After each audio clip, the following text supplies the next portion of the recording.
It's Sunday, the 12th of September, 2021. This evening, we are giving our glory report on Blackpool's magnificent victory over table-topping Fulham yesterday, consigning the Cottages to their first defeat and giving us our first win of the season. What a way to open your account. I'm John Aspinall, and this is the Seasiders podcast, match reaction show. Blackpool 1, Fulham 0. It's already changed the world. A small town from the north of England with a great tradition.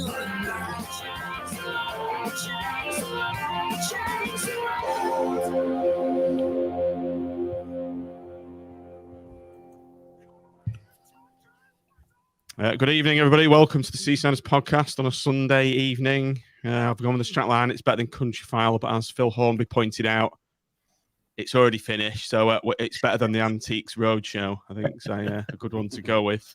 We've got a full complement this evening. So welcome, Tom. Good to have back. It's your debut for this season, so great to have you back, mate. Yeah, it's great to be back, and yeah, it's just a shame I couldn't be on before, but at least there's a positive note, eh?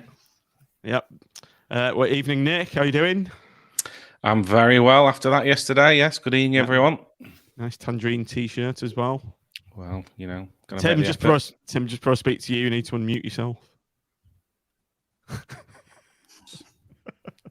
There we go. Evening, Timothy. Hope you're well. Not so bad, thanks. Yeah. And evening, Mitch. Can we call you Matt? No, let's stick with Mitch. Well, you know, it's Mitch, too complicated. We established last show, didn't we, that came out as match. So, you know, in the end, it's too difficult. What a shame we haven't got Sean O'Connor on with us this evening. And isn't it just? I got hoodwinked into dropping Josh Bowler in our team to beat Fulham by these so-called football experts. And look what happened. All those numbers, and what do they know, eh? All I've got to say is XG my arse. Anyway, good evening, everybody on the stream. Good evening on the audio pod. As you said, heard on the intro, this is our match reaction show to Blackpool 1, Fulham 0. And let's get right on with proceedings. You can't stop having a bit of a drink, can you, this evening?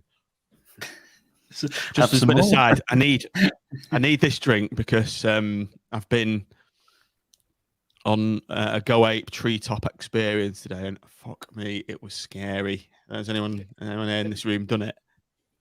Tim, It's quite high, isn't it? And it's a bit arse tweaking at times.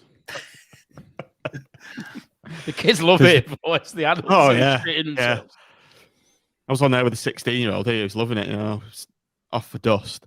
And there's this one bit where you've got to go on a kind of a Tarzan swing onto a cargo net. So I thought, yeah, I'll have a bit of that. So I crashed into it anyway, and I didn't know that you've got to like climb up it to get across onto the next platform, and I physically couldn't do it. You know, like hauling this 14 stone of pure muscle up a moving cargo net. It was hard work, you know, a bit of a dicky shoulder still after me up, but yeah, it was pretty grim. You're like Boris Johnson when he got stuck on that zip wire with those flags. Yeah, just dangling. Yeah, I had two tangerine flags and was waving them like that when I was going down the zip wire. Anyway, that was my Sunday fun. Let's go with and just talk while I'm bringing up this screen. Stop screen. Team lineups. Sorry, this isn't very slick. I've not been in long. Why is it saying stop screen? There was a lot of chat on the WhatsApp group when the lineup came out, I noticed. Was there? Yeah. You can't predict a Critchley team, can you? No, you can't.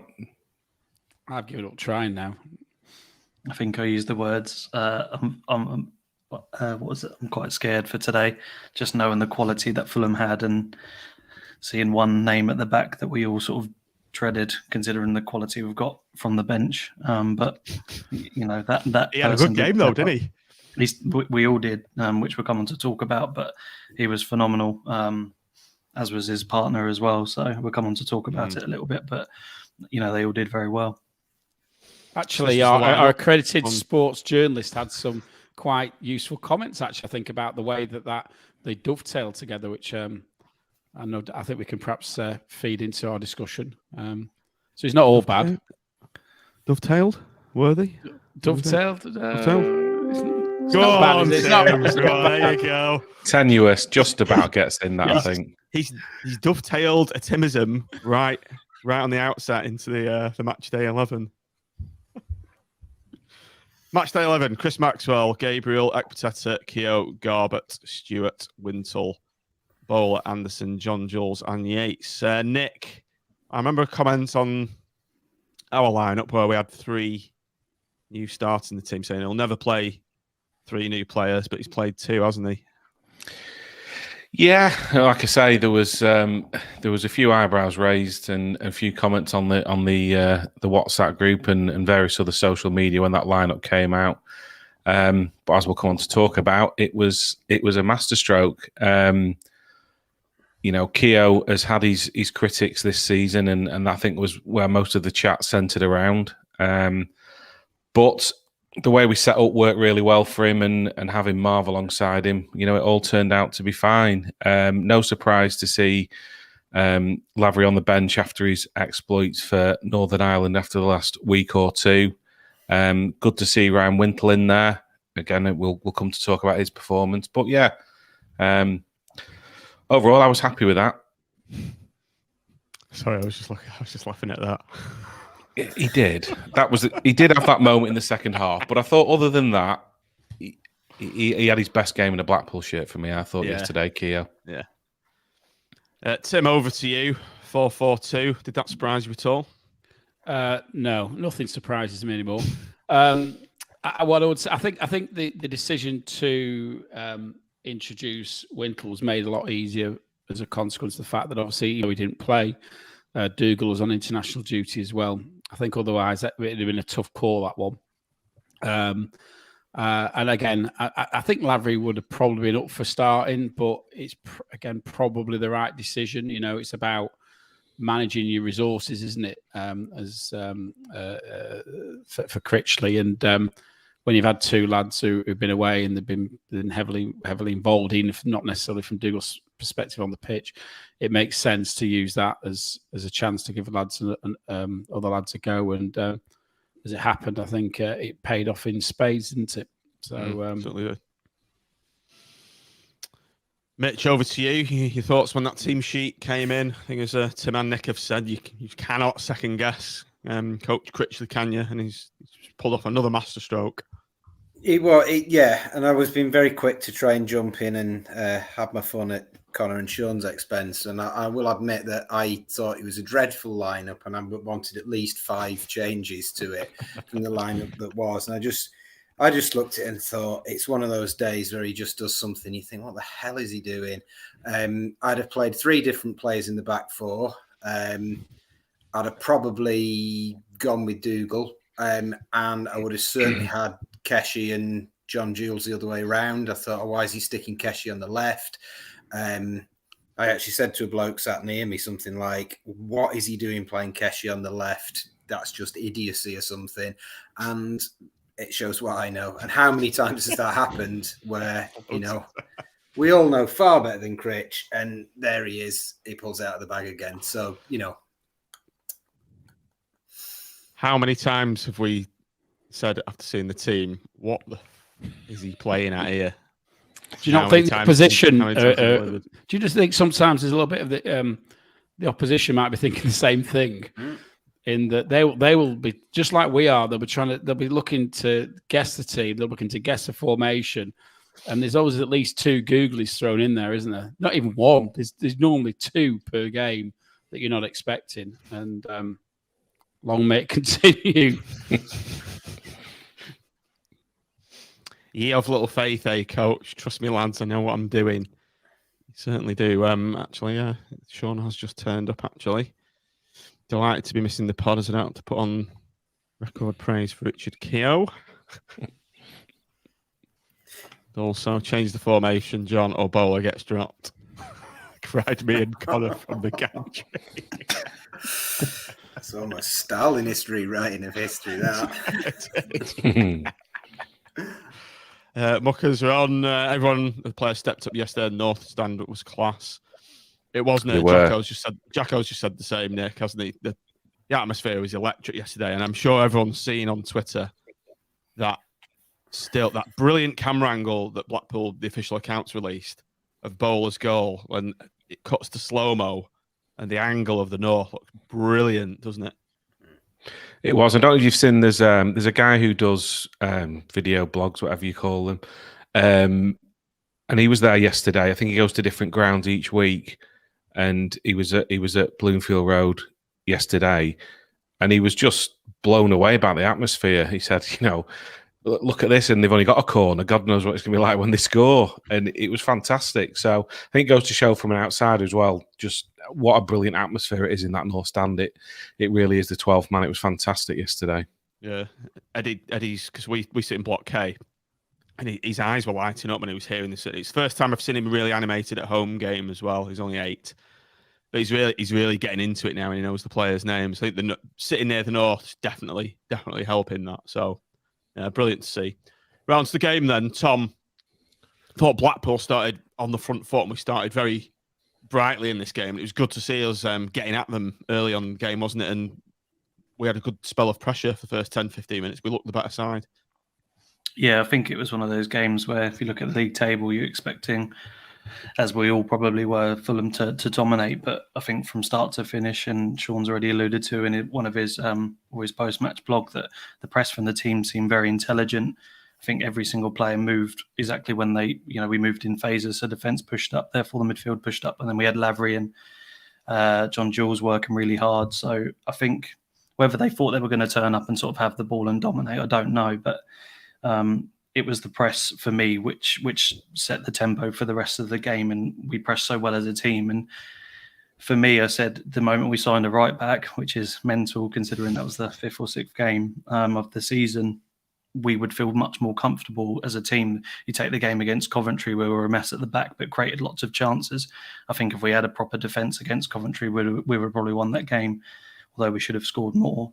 But the fact that Gabriel and Garbutt played exceptionally well in their positions, cut their wide options short, and then the position of Keough and Marvs for me was absolutely outstanding. Just pushed us all forward, and therefore they were thinking about the next pass rather than sort of dominating the game and controlling it. Yeah. So, Mitch, do you think there was a touch of arrogance at all about Fulham? Do you think they could just turn up and roll us over? Yeah, I don't know if it was arrogance, but I think it wasn't so much something I thought in the first 10 minutes, but as the game went on, I thought they really lacked a plan B. I felt like they didn't really know what to do with us. I thought they were, they looked like sort of technically a decent side. Individually, you'd look at their players and they were, they're good at passing and controlling and seemed quite athletic, but they just didn't seem to expect us to be so intense and to press so well, and they just didn't really know what to do with it. And whether it's that they've been used to out footballing other teams or whether it's complacency, I don't know. But I was really surprised how tactically, maybe not rigid, but inert they were, if that makes sense. Yeah, I think it's kind of a good description of them. I think they were not bamboozled. I think they were a bit shocked, weren't they, at how fast we came at them and how high we were pressing and getting at them. Yeah, it was interesting. I listened to Critchley's post-match, and obviously you look at the fixture list, you look at the table before the game, and you see Fulham top, and they've been battering teams, haven't they? And you look at where we are in the league, and psychologically, I think some of their players, I think there's two things. First of all, psychologically, that some of their players will think we're going to win this. And then secondly, I think you've probably got them resting a couple of players. To be fair, so did we, coming back from international duty, probably thinking, we're playing somebody's in the bottom 3. We've got enough in our locker to make sure we get the result. But Critchley said, don't sit with, sitting back would be the worst thing we could do. And his whole game plan was to high press, which I always think, but when we high press, we look so much of a better team anyway. Even last year when we did it, we looked fantastic, and we've got the players to do it. And I think the stats show that Fulham had 70% possession, but I don't think that tells even half the story of how that game played out, because personally, I think we had the best chances. You look throughout the game, and we could have won by 2 or 3, and that's a huge credit to. And I am going to give someone a little bit of credit who's accredited with his article today, and I think he does. Shaw makes the point very, very well that Critcher gave a masterclass as to how to win a game without having the ball as much as the opposition, and I think it was almost textbook, wasn't it, as to how to do it. They have 70%, we have 30%, but we have probably the 3 or 4 best chances. Well, there's one of theirs that's quite good, but we probably have two of the 3 of the best chances in the game over and above the one we scored, and I think that's what we've got to think about, because we're going to go to other teams like West Brom, we're going to go to other teams like QPR way and places like that, and that's the way to play them. Don't sit back and try and defend. Go at them. Got your hand up, Tom? Yeah, sorry, I didn't know if you were going to introduce. I won't have. It's been a while, isn't it?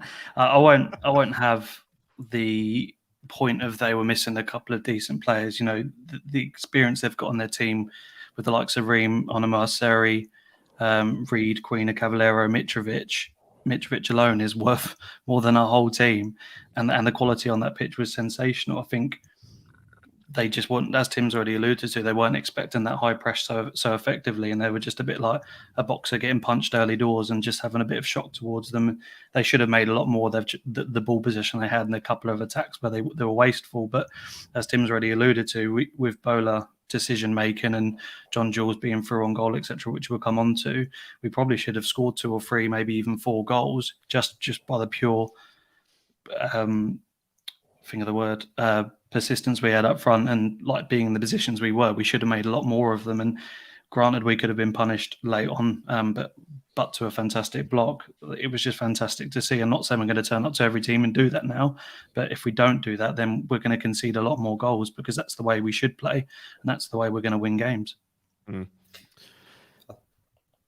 think the thing that struck me early on was how composed we looked compared to them. I mean, we'd rattled them, and I think if we're honest, in a lot of games we have looked quite rattled at times so far in the Championship. We've played well in parts of games, but there's also been parts of games where we've been clinging on a little bit or looking a little bit out of our depth, and there was none of that.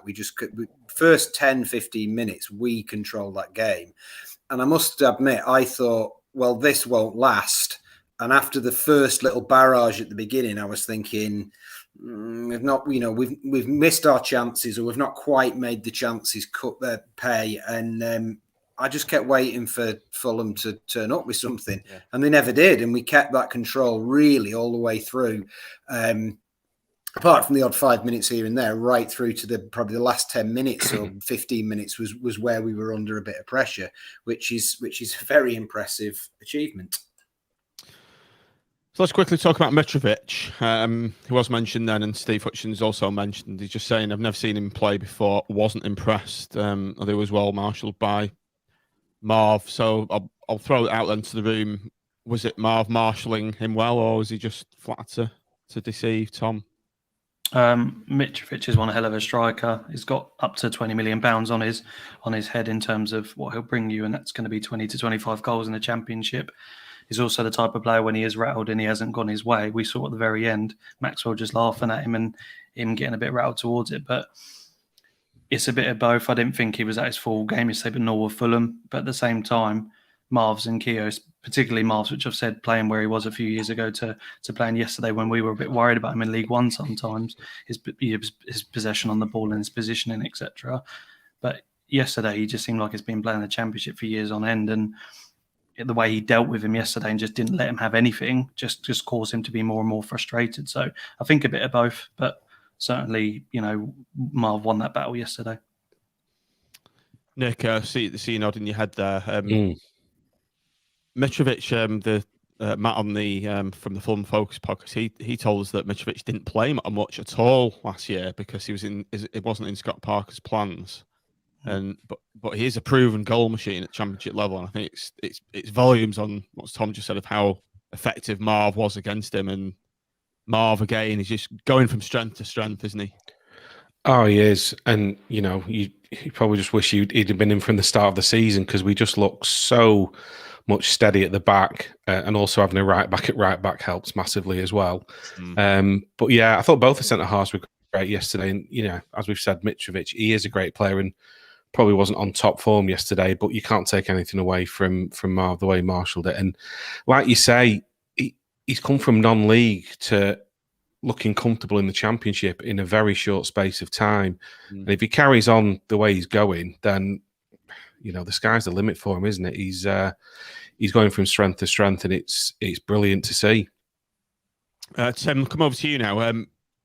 Let's talk about the debut of Winsell, and he was a kind of an unsung hero almost yesterday, wasn't he? He really impressed me, doing the dirty work, clearing up. A player in almost in the Keith Sullivan kind of mould. And as Bison, I think just noticed Bison's has put I just saw that comment in there. He's clattered Mitrovic as well. I remember that. Yeah, I remember saying when he did that, "Welcome to the Seaside," was my comment, and it was nice to see. It was nice to see a player putting it about a bit, and he's probably, we've got some quite decent ball players in Dougal and Stewart, but it's quite nice to see someone who's prepared to mix it a little bit, and I liked. I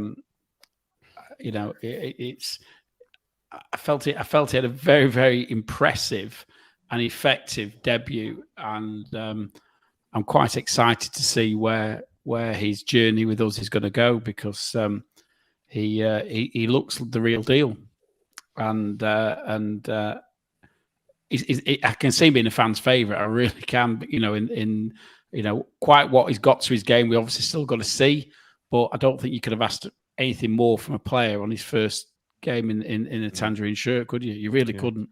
I was very, very impressed. He, as soon as I think literally from minute one, I was like, number 8, Wintle obviously picking him out.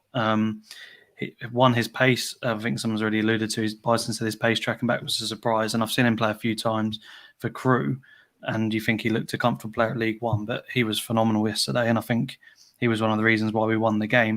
And I think it was in the second half, when someone was through on goal.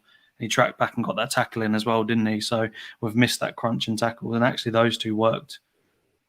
Stewart yesterday, having him back was fantastic. Hopefully, really hope he stays fit.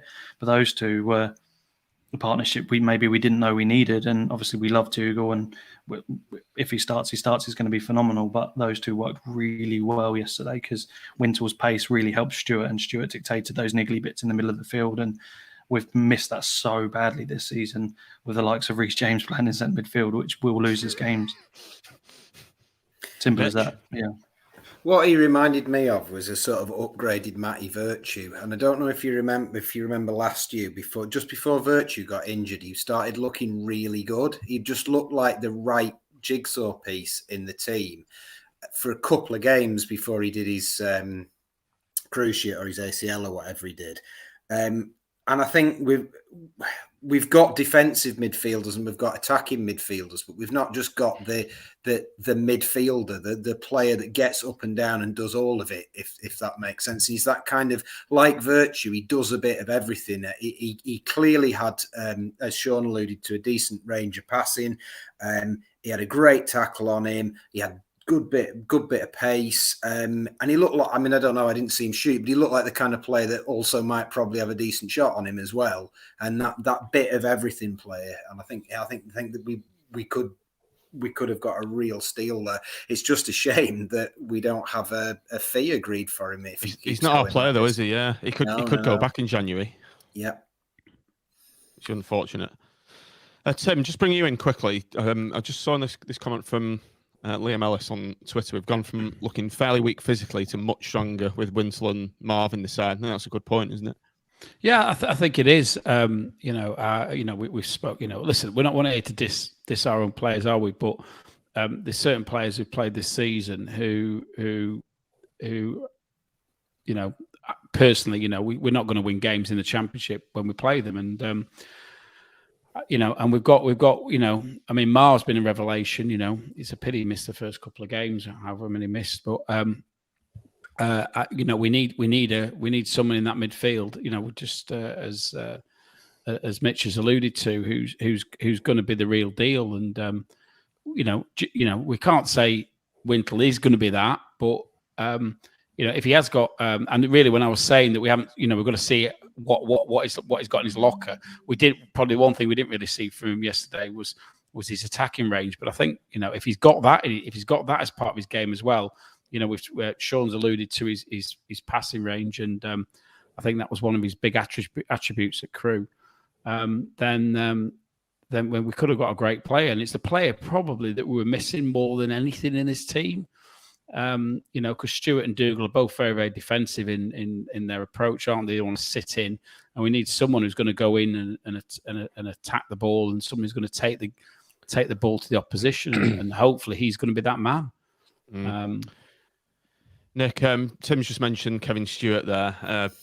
Sean's also put in the comments. Stewart was dropping in as third centre half. Catenaccio, Mitch, almost in our build-up play, and Wintle was the screening, which was the perfect combination. Yes, I know Kevin Stewart doing that, and he just keeps the ball moving, keeps things ticking over, and he made a big difference in the. He did, yeah. As well. And with Wintle in there, it allowed him to do that. And it's one game, isn't it? So we'll try and not get too carried away, but. I just thought they complemented each other really, really well. I was really impressed with Wintle. As Sean had mentioned, his range of passing was fantastic. He's tracking back and winning the ball back, as they all did, to be fair. I mean, I'd like to know how many times we actually got possession off them during the game or closed them down. It must have been well into double figures because it was just non-stop, wasn't it? I think that's what then Mitch mentioned. They didn't have a plan B because what we were doing was forcing them to probably play away they didn't really want to, and they were making passes that they didn't really want to because we didn't give them any other option, and it was fantastic to see. But yeah, really, really impressed with Wintle. Nick, just sorry to, I think again I keep mentioning Sean tonight, which is, but Sean in his piece said, I think you're obsessed with him, Tim. I know, but it was a good piece to be fair. I'd actually suggest people read it. I think he said that Stewart, Keshi, and Wintle had dispossessed the opposition 5 times each. I can believe it. Yeah. And they were in the game, they were the 3 players who dispossessed the opposition the most. And so when you haven't got the ball and you're trying to win it back, and then you're going to be effective, you need players who are going to do that, don't you? And I think the other thing, just another point I want to make, because I perhaps should have made it before, is that with Stewart sitting deep, what that does do is give massive license for Gabriel and for Garbutt to push on and effectively play that the wing back roles that we want them to play. So if you aren't going to play 3 centre backs as of right, then having a defensive midfielder who effectively does that job actually allows you to do that by stealth. And I've got to say I thought it worked really, really well yesterday because Gabriel and Gabriel, I keep saying Gabriel then again. Gabriel and Garbutt were able to push on yesterday, and we saw them. We saw them really do what we want to see them do. And if you're playing a flat back 4, and having two midfielders are doing a full midfielder's job, they can't do that because they've got too much to do defensively. One of them maybe can go, but the other one have to hang back. But if you know Stewart, they'll know Stewart's hanging back, and they can go. And that's where we can do damage to teams. Yeah, absolutely, Mitch. It's not a 4-4-2, is it? That we're playing. No. It's this dynamic, fluid 4-4-2. So I think we need to come up with a hipster term for this 4-4-2 2.0. Yeah. Total football. Well, it's like we were saying at the beginning. It's really hard to tell what we're going to turn up with and how we're going to play. And even when you do see the team, you don't really know until they start how you're going to play. And I thought Tim picked up on a really important point there, was how far up the pitch Garbutt was. And I thought when we come to man of the match, and I don't think Garbutt's going to be man of the match, but I thought he put in a performance that on another day could have been a man of the match performance, and was certainly, compared to how some of the performances he's put in this year, was much more like the sort of classy player we want Garbutt to be. And yeah, that the other thing that really struck me was the fluidity of the front line. I said right at the beginning, I was thinking, what the hell? Well, bloody Keough on the left. But they were just so. Although we didn't necessarily take our chances that well, the use of space, and as we know, football is a game all about space. The use of space was sensational, and the swapping and the sort of John Jules and Yates taking turns to go deep, and Keough coming across to the middle, and John Jules drifting outside, and the bowler coming inside, and I thought that element of it was superb. And there were times where it was very difficult to, there were times when it almost looked like 4-2-4.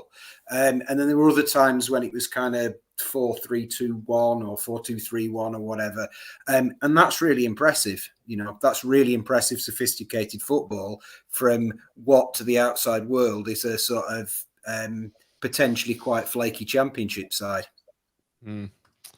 So there was so many good performances yesterday. You want to wax lyrical about all the players, and for me, it was one of the best games I've seen Keough play in maybe ever yesterday. And it was his work rate as well that shone out for me. I said the same to Jim in the second half. I said this is probably his best performance I've seen in a Blackpool shirt, just purely because of his work rate. He was brilliant on the ball, taking players on, tracking back. He was all over the place, and he's settled in really well in the championship, and made the step up with no problems. And he plays like that every week. He's it's going to be fantastic. It's going to be interesting when we do man of the match, because you could probably put half a dozen names in a hat, pick any one of them out and be happy with it, because there was so many decent performances across the park. But yeah, he was brilliant for me, Keough, yesterday. He was fantastic. Yeah. Richard, what I like this kinetic 4-4-2. Oh yes. Oh, I think that could go in. That could go in your hipster list. That couldn't it? Took the words out of my mouth, Tim. Yep. For those who don't know, the Seasiders podcast now has an extra time show for Patreon subscribers. Patreon.com/SeasidersPod, where we demystified football hipster terms. Well, Connor and Sean demystified them, and me and Mitch were going, what the fuck are you on about? Kinetic 4-4-2 will be making it in, so you want to listen to that, jump on our Patreon. Right, on to the second half then. Who wants to come in on Josh Bowler? A, he's missed a chance just before his goal, and B, his goal.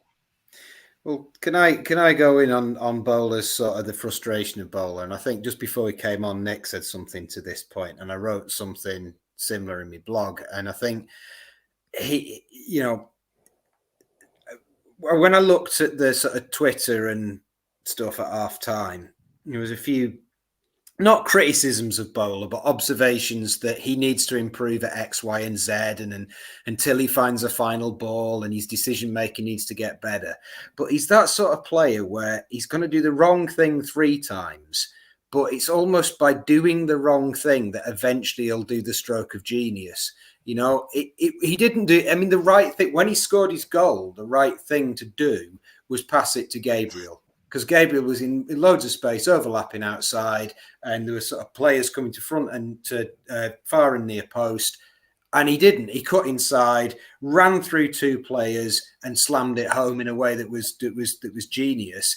And if it hadn't come off, would have been, he's done the wrong thing again. They've done the wrong thing again. But if we coach him to a point where he always makes the correct decision, then he's not going to do those moments of genius where he's going to win us a game like that. So basically, I bloody love Josh Bowler, and anybody thinking of dropping him is just off their head.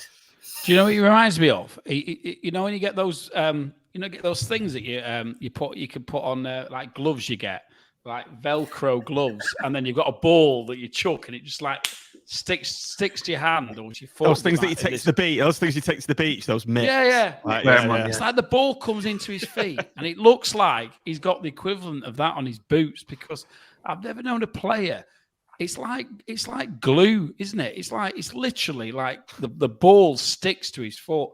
And I think we've just got to, it's a little bit like with Charlie. And I think sometimes you've got to say, well, look, he's here watching a fantastic footballer and he's going to be infuriating as Charlie was. But I think we've just got to go with it and say, fucking go, do what you want because you, like Mitch says, he will fuck up. And as we're going to talk about, he fucked up later on in the game. But what a player to watch. I mean, that's what you pay admission money for, isn't it? It's not to watch pedestrian, robotic players playing to a system. It's about players who get you out your seat and light up your day, and he lights up your day. Just really quickly, because I think Tom wanted to come in or somebody wanted to come in really quickly. I think Bowler has really brought this team alive because, we did brilliantly last year, but there were times when we'd win a game 1-0 and we weren't necessarily we weren't that joyous to watch because we were very much that coach team, movement passing. Eventually would make the space and Jerry would nip in and score. But Bowler's just added that flair and magic and excitement. Unpredictability, Mitch. He is. Well, that unpredictability, that gravity player quality, if you will, where, he pulls people around and he seems to have injected the rest of the team with that joie de vivre, that sort of energy. And you can see players like Keough going, hey, up, right, I see you've done that. There's that almost that challenge to, yeah. Sully who? Yeah, he's over it. Finally, he's over it. Go on, round of applause. You've finally got over your ex. I've got to go and apologise to Phil now. No, everything's been said that I really wanted to say, but I think someone's pointed out in the chat that the Bowler and Gabriel partnership is going to be fantastic. Yeah. And Tim said, we now play a system which suits Garbutt, and everyone's saying Garbutt, including myself, isn't a left back. So if you're going to play 4-4-2 that's rigid, you don't play Garbutt. But when we played 3-5-2 last year or 5-3-2, Garbutt was very, very effective, and as he was yesterday with Gabriel. Now we've got players playing in their position. It gives the ability for our team to be free. And we've already said that Bowler probably made 4 or 5 decisions yesterday, which left you scratching your head. And his final ball, his final decision making, really frustrated me because they're the sort of chances we needed to go 1 or 2 or 3-0 up before Fulham.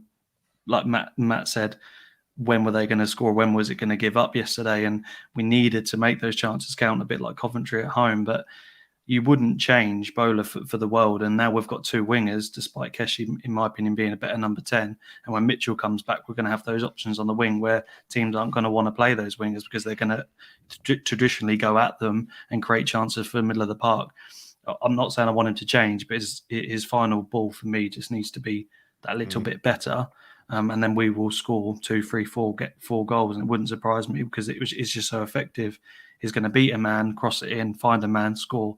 And it is going to be that simple if he continues to be that good and unpredictable on the wing. Tom, but the reality is, if he was great with his final ball, he would never be with us in the first place. That's what I was just going to say. Yeah.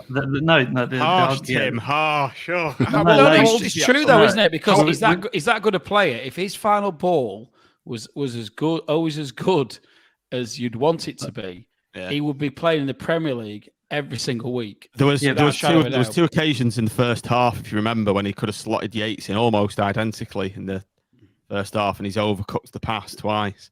Yeah, there is that, and we can cope with him not being potentially Premier League level, of course, but there needs to be some level of coaching to say the final ball needs to be a little bit better.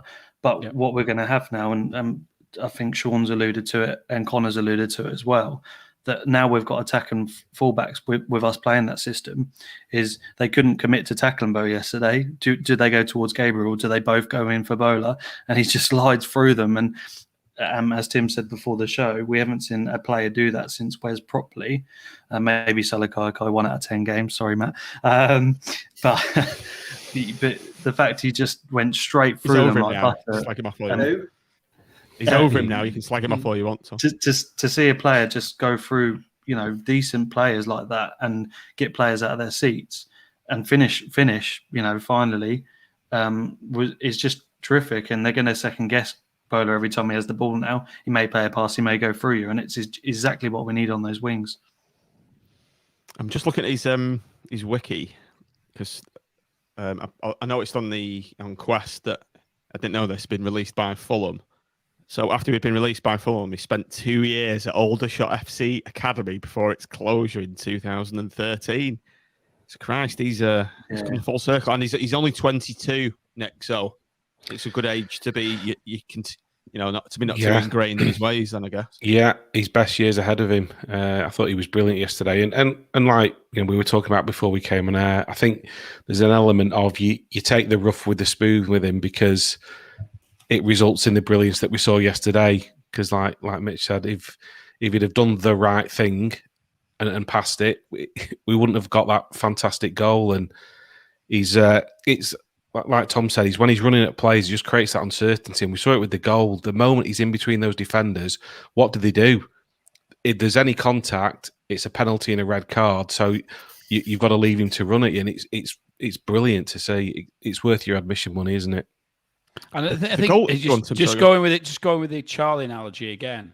When he went to Liverpool, I wouldn't say he was destroyed by that, but at Liverpool, and most Premier League teams, they're very, very unforgiving of players who give the ball away, who and don't make the right choices, and it can bear down on them. And the reason there's a bloody good reason why Charlie was at his best with us, and that's because we didn't get on his back. We never got on his back. We just supported him. If he tried to have a chip somebody or chip the keeper from 40, 50 yards, which he did on there, we just enjoyed the fact he was trying to do it because we'd never seen a player do that before. And I think we must do this with Bowler. We must just never get on his back because he is frustrated. He's frustrating as fucking. But we will see the best out of him if we just give him plenty of support and because I don't think he'll necessarily get that playing at a higher level because that's where margins of error really, really take effect. But in the Championship, he can make a massive, massive difference. Massive. Mitch, let's go on to the goal itself then. I've watched it on replay a couple of times. It's like the parting of the Red Sea with the two Fulham defenders. I think they shit themselves when they see Bowler running as fast as he does with the ball at his feet, as Tim said, like with the ball stuck at his feet almost. I think they were scared. I think they were scared to get near him and put a tackle in. It's like, what do we do? And they were so bamboozled.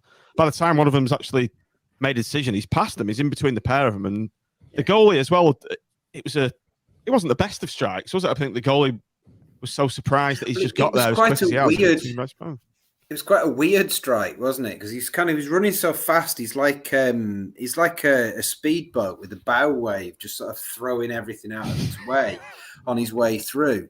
And he often goes too quick for himself. If you watch him, he goes too quick for himself. He sometimes gets to the byline before he's expected to be there, and he'll get to the byline before everybody's expected for him to be there, including himself.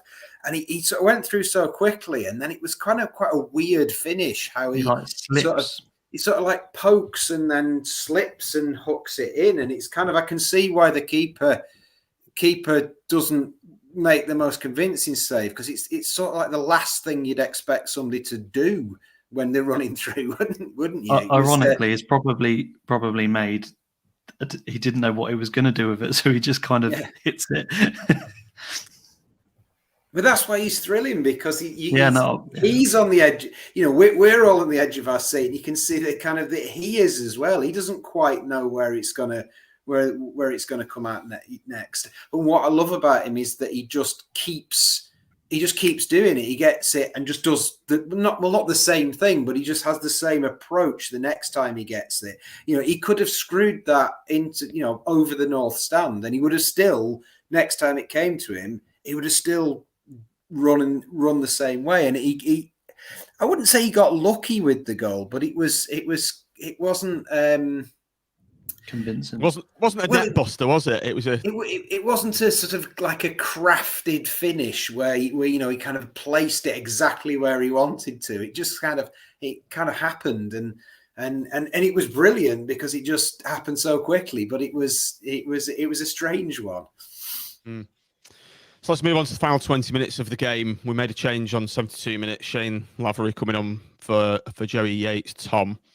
I said from my vantage point on 65 minutes, I said we need Lavery now just to come on and shit them up even more, because Yates was tiring a bit, wasn't he? And I think Lavery coming on injected more uncertainty into the back four for Fulham, and he's a great option to have, isn't he? Just puts himself about as well. It's like a dog on heat. he I tweeted the same thing when he came on. We clearly Critchley wanted to keep the shape because it works so well, and we've got a game Tuesday and a game Saturday, and we need Yates to be, at full fitness, to as fitness as he can be, and he's the exact player you need to bring on with the lack of attack and threat we've got on the bench. Lavery's the perfect striker to come on without starting the two, because if one of them gets injured, God forbid, we're relying on Yates once again for nearly a full season. So it is perfect for the perfect striker to bring on for the last 20 minutes, and he proved it even international level. He dispossessed the team.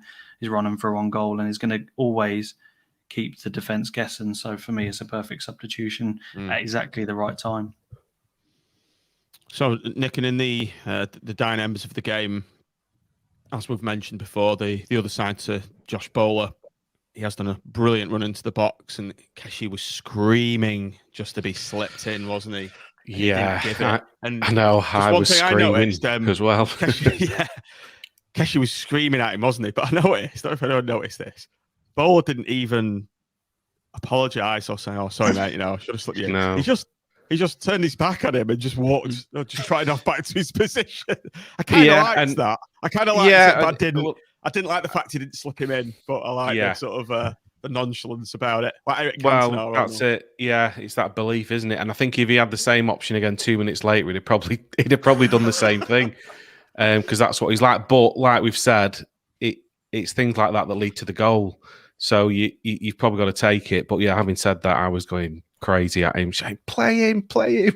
But yeah, because at that point, it'd be game over. And I think it was a bit earlier on as well. We had a free kick on the edge of the box, didn't we? Where it was set up all day long for Garbutt, and Stewart took it, and I was chipped into Rose.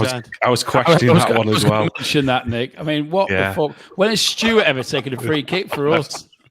It was perfect. It was perfect for Garbutt, wasn't it? It was. Perfect it was for him. Yeah. Jezza said in the chat, Bowler wouldn't have seen him. He's literally to his left in acres of space. I don't know how he wouldn't have seen him. I think he's been kind like I was being before. He's got to be. Listen, all day long, that's got to be not through. And it's not like he wasn't like trying to telegraph where he was. It's also of all the players. It should when it hits diagonally out, going straight out from the centre spot. He should have done it then. He took another touch, went past another player, and then he should have done it again. So, to be fair, there was 2 times he should have played him in, and he didn't do either. Keough could have written a sign saying "pass it" in the time he had to actually pass it to say pass here, like with an arrow. It was tunnel vision. Do you remember that one behind the? Was it some like Norwegian football where they had the arrow behind the goal because the team couldn't score any goals? Shoot it. and all the fans who were behind the goals were running up and down with arrows. Did he really? Yeah. Brilliant. If we'd had one of them, he still would have passed. Because I was thinking though at that moment, and then I saw 5 minutes of injury time and just thought, are we going to end up paying the price for this? But thankfully we didn't. There was a couple of moments towards the end, wasn't there? There was good save from Maxwell from Mitrovic, I think, and a great block from Keough, I think, was it? Yeah, it is. Yeah. Towards the end as well, putting his body on the line. Harrison Reed puts one over, doesn't he, as well? When I think he should have done better. Yeah. Like I said, then you'd be cursing Bowl, then wouldn't you? Saying, because we could have put the game beyond doubt, but thankfully, happy ending. Just a point on that Maxwell save as well. It's a lot better than we probably think it is. I watched it a few times on replay, and it hits the ground and it skids across, and it's one of those ones which sometimes goes under the keeper's hand and nestles into the bottom corner. But it's a phenomenal save. Well, I was sat almost just behind it. It was a superb stop. Yeah, it's phenomenal. I nearly threw up when he had the. It was one of them where you just your whole yeah. stomach. You think, and then he does what he does so well, of getting right down to that bottom corner. It's almost, it's a cliche, but it's almost Gordon Banks like the way he gets down to low shots. He's. I've never seen a Blackpool keeper that good at clawing it out of the bottom corner. It really was a good stop. I totally agree with that. I think because it happened so quickly, we underappreciate the save itself. But if I can get a replay up from the match replay, I'll quickly post it on Twitter after. But it skids along the ground, and I think literally it's half his hand and half the ground, and pushes wide, and it's just great. It saves us the 3 points for sure.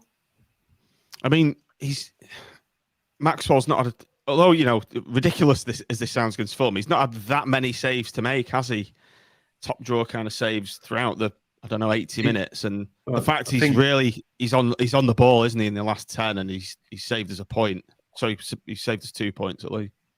Yeah, I think there was a stat out before the Fulham game that he's made like 2.8 crucial saves per match, and although it may not seem like it, he does the business when he's asked to, and I think most goals he's conceded are nowhere near his fault, and have just been a sheer lack of shape or whatever in the team, or marking of players, and he can't do much about it. But when he's been called upon for the time he's been with us, he's always been there. And I'll always remember Sunderland away, where he was just out of this world, and that save reminded me of that last minute save he palmed out of the goal. It's saved us the points. So it is an absolute credit to our club, and a deserved captain as well. So we've held on for the win. Pandemonium at full time. Tim, what an atmosphere all game though, wasn't it? It's quite a special game. It's almost like an FA Cup tie. Yeah, I mean, I've got to say, I think over the course since we've come back, we saw glimpses of it beforehand, but the problem with under Grayson was that the football was so turgid that it was very difficult to actually really get behind the team. But I think what we see with this side is, and the way that that it connects with the fan base, and the way that Critchley now is connecting with the fan base, is that we've got this muckers thing going on. Whatever people think about it, and I'm an advocate. It's created this it's almost like terrace culture in A, B, and C block. In particular, that then fans around the ground, and I genuinely think, man for man, we are the loudest fans in the Championship, if not the whole of the Football League, and that's not boasting. I just think it's fact. And Nick mentioned the blog, and listen, it's worth watching that. I think somebody's put it in the chat. It's worth watching that vlog.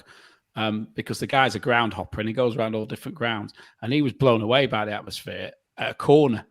And I think sometimes, I listen to the noise in there and I think, wow. And, when I've gone in the West, and you probably even appreciate it more when you're not in it. And the players must absolutely love it. And that's what we've got to keep doing all year, every single game. Doesn't matter whether win, lose, or draw. A little bit like we're in the Premier League. But I think it's better.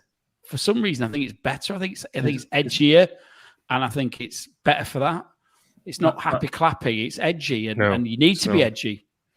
It's raw, isn't it? Yeah. Like when you're in the Premier League and stuff, obviously you're going to make an atmosphere, but we've got the club back now, and there's been years of hurt, and I think now it's raw. It feels like it's real, and there is raw emotion in there, and I think it makes it 10 times better. And I think the reaction last night when they played it just after the goal, when they go, "No," you watch that video back, and it won't even do it justice. But you watch it back, and you're just in awe of the fantastic fan base we've got. I think it will spur the players on. Absolutely right. That was the game. That was the atmosphere. Let's move on to our player ratings in the show. So first up, let's go around the room. Let's start with you, Nick. You can have Chris Maxwell. Well, like we said a minute ago, he didn't have loads to do because for all of their possession and shots, quite a few of them were high, wide, and handsome. But when he was called upon, he was fantastic. So I'm going to go for an 8+. on the Tim Fielder, internationally recognised Tim Fielding scoring system. The IF, the International Fielding Player Rating System. Let's call it the FPRS. The FPRS. Mitch, you can have Jordan Gabriel making a much anticipated and much welcomed debut at right back. Great performance from the young man. Yeah, it was lovely to see him back. I noticed at the end, I made the error of carrying on with my season ticket in the south, which means that the players never come and say, they never come and see us at the end of the game because they always go to the north. But I noticed Gabriel go to every bit of the ground and celebrate with the same intensity. So regardless of how he played, he gets a mark for that. And I thought he was a bit like he'd never been away. He was exactly the same player. It's like he'd never been away. It's like he'd just been training with them all the time. He's exactly the same player. Once or twice, he got caught under a ball over the top, which that is his weakness. He gets sucked under a long ball and he gets a bit lost underneath it. But apart from that, and nothing came with him. Apart from that, he was superb. I'm gonna give him a 9 because I thought he wasn't a 10. I thought he wasn't absolutely, there's nothing he did that was outrageously good. He was a 9. What a great debut! Brilliant to have him back, and what a difference he's made. Just a quick one. I looked on Tangerine TV that he shouldn't have been booked. It doesn't look like he touches his blood. I don't know if anyone else seen it, but I don't think he had. They both fall together, but he's like there and the player's there, and they both fall over at the same time.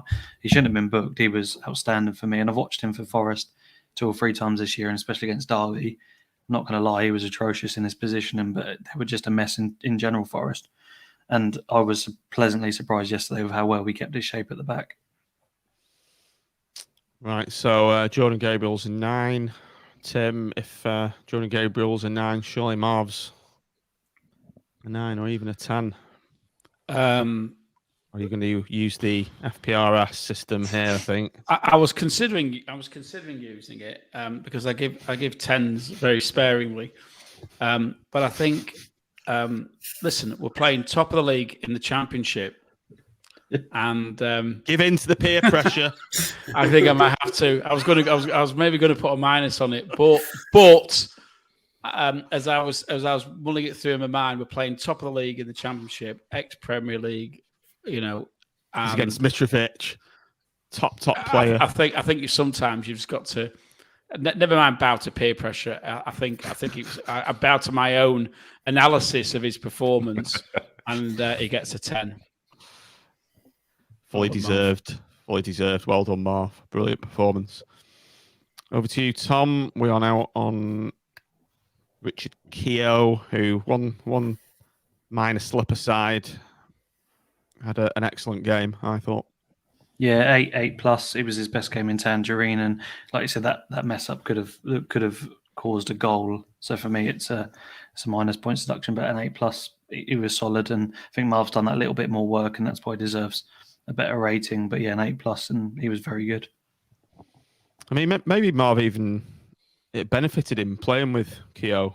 With his experience. You can't play Keough and Husband together ever again. After that, if you're going to keep playing Keough, you ironically play a younger and more inexperienced player in Marv because he does the hard work for him and he marshals the defence alongside him. And I think they worked really well together yesterday. And like we said, we've been very, very critical of Keough this season, rightly so, with some of his performances. But he stepped up massively. He was decent at Millwall and he was decent there as well. I just think when he plays a team that runs at him or they're going to attack us and we haven't got quite as good a shape, that's where he's going to struggle. And that's why I thought he would have struggled yesterday. But he deserves a lot of credit yesterday. But 8 for me. Yeah, he has come for a bit of sticking here. So it's good to shove one up us. Luke Garbutt, Nick, good performance. More freedom to get forward. And he was getting stuck in as well, which I liked. He was, and I'd have liked him to have the chance to take that free kick because we could have been talking about a wonder goal from that as well. But yeah, very decent game, and it's an 8 for me. Yeah. Kevin, Stewart, Mitch, great to have him back. Yeah, I think I'm between 8+ and 9. I think probably 8+. And I think we've said everything we've got to say about Stewart before. He just adds that solidity, that depth, that dropping deep. He's very intelligent in his, well, not so much his use of the ball, but just where he puts himself on the pitch. There's a really intelligence to the way he plays. And I've said this on the pod probably twice before, but I just didn't rate him at all on the telly. And then as soon as I've seen him in the flesh, I think he's absolutely a key player for us. I think he really is. I think we're a much better side with him in there. So I'm going to go for 8+. Bisons disagrees. Well, I'm going to be negative, Bisons. You should. The thing is, you can't just you can't just dish out 10s all the time, otherwise it devalues them. So yeah, you've got to keep it real, Bisons. That's the whole point of the rather than it's the whole point of the FPRS system, isn't it, Tim? Correct. That's why it allows for shades of grey. To be fair, I could be pushed to a 9, but hey ho. No. Okay. You be strong, Matt. I think we need to sort of copyright or trademark this FPRS system. Actually, we could be getting royalties with a podcast that may adopt it. I saw Bournemouth do it. They said an 8+ as well. I was very angry. I was like, no. Tim, get some solicitors, some sort of firm of solicitors onto them, will you? Do you know any? We need some intellectual property protection here, don't we? We need a bit of IP lawyer. Get that C in the corner. That's all copyrighted. They have these matching algorithms on YouTube where you can, that for copyrighted songs and stuff. So yeah, maybe we could write an algorithm anyway. So Bournemouth, you've been warned. You don't want BBE law on your case, Bournemouth. So pack it in.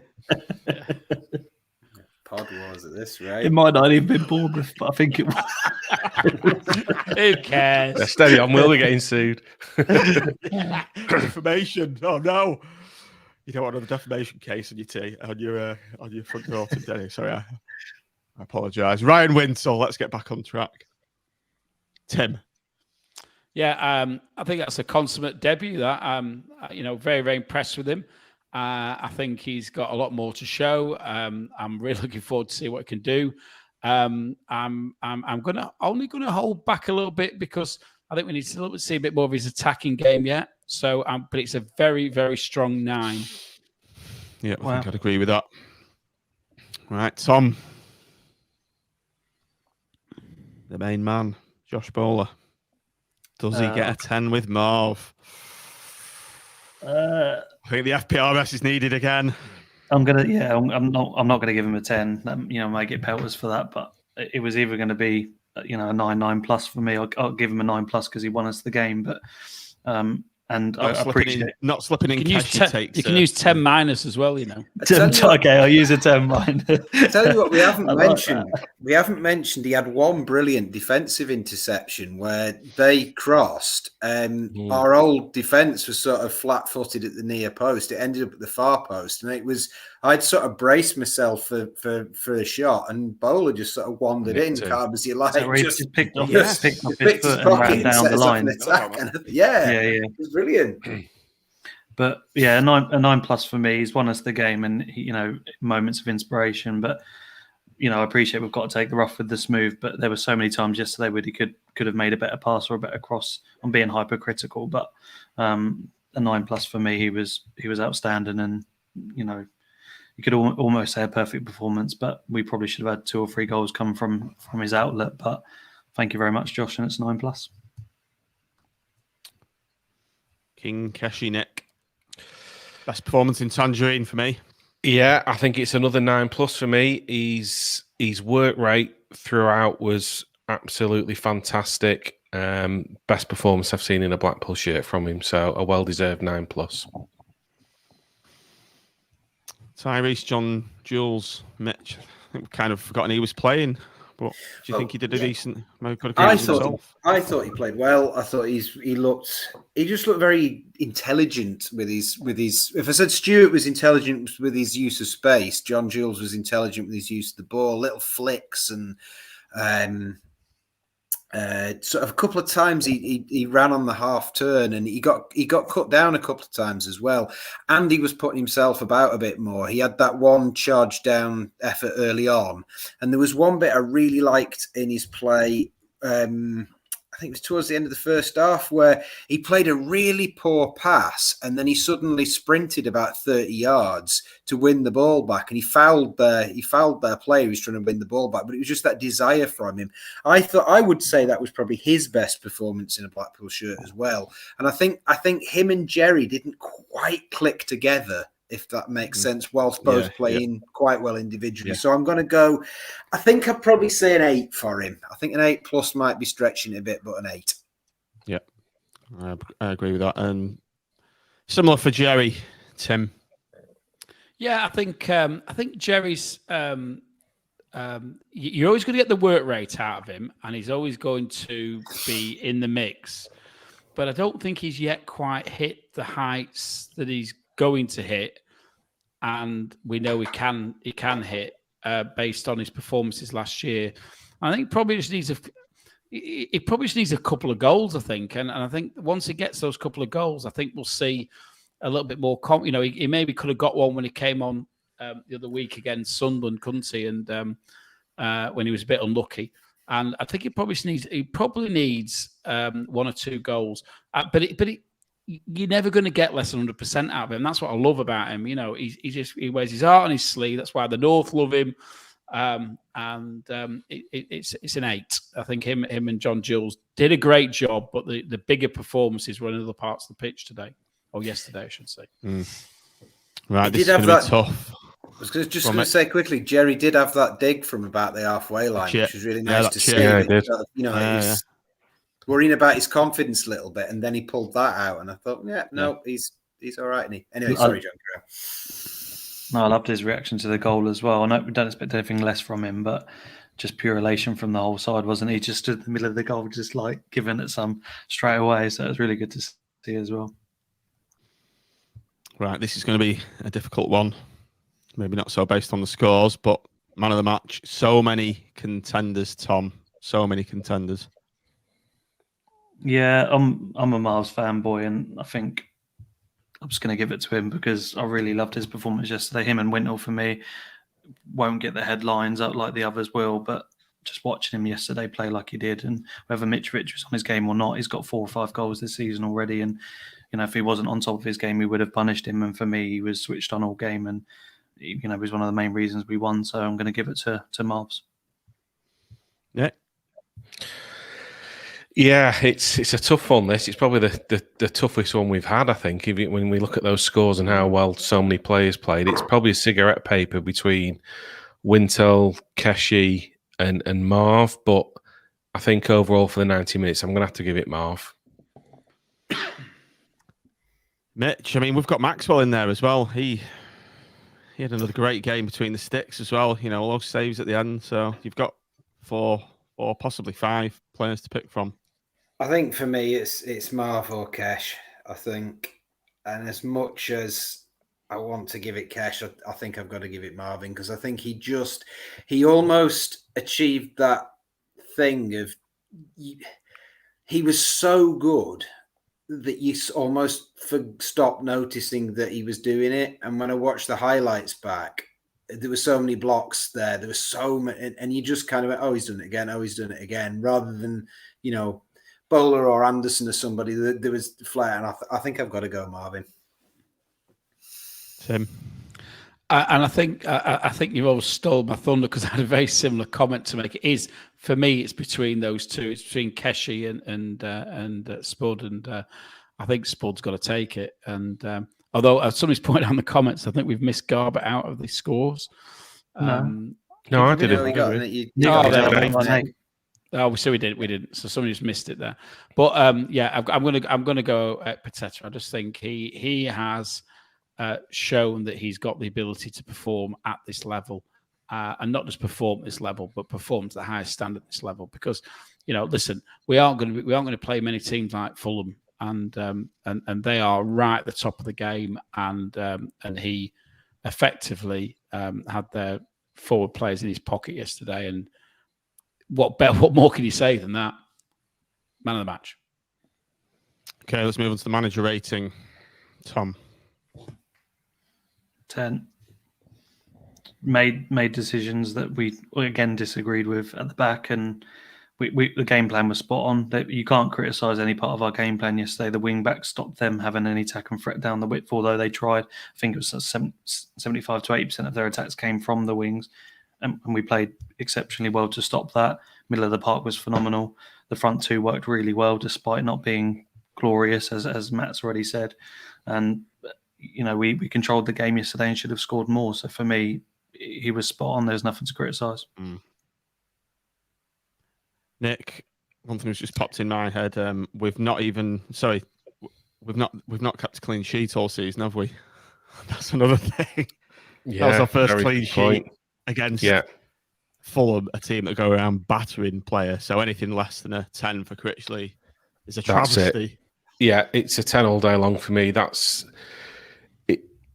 absolute masterclass on the way we set up against a very, very good side who I've no doubt will be promoted at the end of this season and will score a lot of goals against a lot of teams and have scored a lot of goals already this season. And it's no less than a 10 for me. It was an absolute tactical masterclass. Match. There's nothing more to say, is there? I mean, he's done it once again. He's just done it once again. He's pulled out sort of. He knows things we don't. We know nothing. He's found a team that none of us would have picked, and all thought was awful, and it's been brilliant. And so it just has to be a 10. Right, Tim, to bring the curtain down on the show. It's getting a bit boring, this, isn't it? But in that it's a bit predictable. But I think, and I'll pick up on Richard. I think it was Richard Watt, wasn't it? His comment. We've found he seems to I'm sure it's by design. Found a system that allows both fullbacks to play as wing backs, but also keep traditional 4-4-2 when he needs to. And you've got to give him huge applause for that. The kinetic 4-4-2, as it shall henceforth be known. So, Tim, the substitutions. I know it's something particularly you have been quite critical of him in the past, myself as well. I think the subs were spot on today as well. Oh, and we were, I actually thought we scored a little bit early in the second half. I thought we should have been like a little bit later in the game, but you've got to play the game out, and you've got to use fresh legs where you can. And there was never any point yesterday where I thought that's wrong or we're leaving it too long. The timing seems to be right. Where we saw with England, didn't we? Where Southgate arguably left it too long and didn't bring some fresh legs on, and it can cost you. And I thought Critchley just about called every single substitution right. I think, I wasn't surprised he took Yates off. I wasn't surprised he took, he brought Husband on when he did. You could see the logic behind everything. And every credit. So it's a 10 from me as well. Yeah. Right, gents, we're on what we're on an hour 15. I think we need to go now. Sunday evening, 9:15. Anyone just got any closing thoughts before we go? Tom, you've posted the link. It's in the chat for you to put in. I'm not logged in, sorry. All right, I'll just bang it on there now. So Jez has asked it can put the link on for the independent reporter. Tom referred independent to, reporter. There you go, everyone. It's all flying in the chat. Well, all right, gents. What a day, eh? What a day. We've got games coming thick and fast. Huddersfield on Tuesday night. Nick, we've got to be going into this game with confidence, haven't we? We have, yeah, and hopefully it won't be after Lord Mayor's show. They've had a reasonable start. I think they've won 3, drawn 2, and lost 1. I think it was at Stoke at the weekend, their first one. So, is it 2? So, yeah, we'll go into it with confidence. I think it'll be a tight game, but hopefully another tactical masterclass from Coach Critchley, kinetic 4-4-2, and we get the 3 points. Right, I think we'll leave it on that kinetic 4-4-2. Get that Get that phrase in your brain, listeners. That's the Critchley well these days. Right, so we'll be coming back next week at some juncture. Don't know yet. Just keep your eyes on our Twitter feed and we'll let you know. So thanks a lot for coming on, Mitch. My pleasure. Thanks for having me. Thanks, Tim. Thanks very much. Thanks for coming back on, Tom. Great to have you back. Yeah, thanks for having me back. Don't be a stranger next time for the next few weeks. Thanks, Nick. A pleasure, as always. And thanks, everybody, for watching the show. Been great to have you on board on Sunday evening. All these be said is thanks for watching, thanks for downloading. And up the pool. Come on, the pool. Up the pool. The pool. Oh.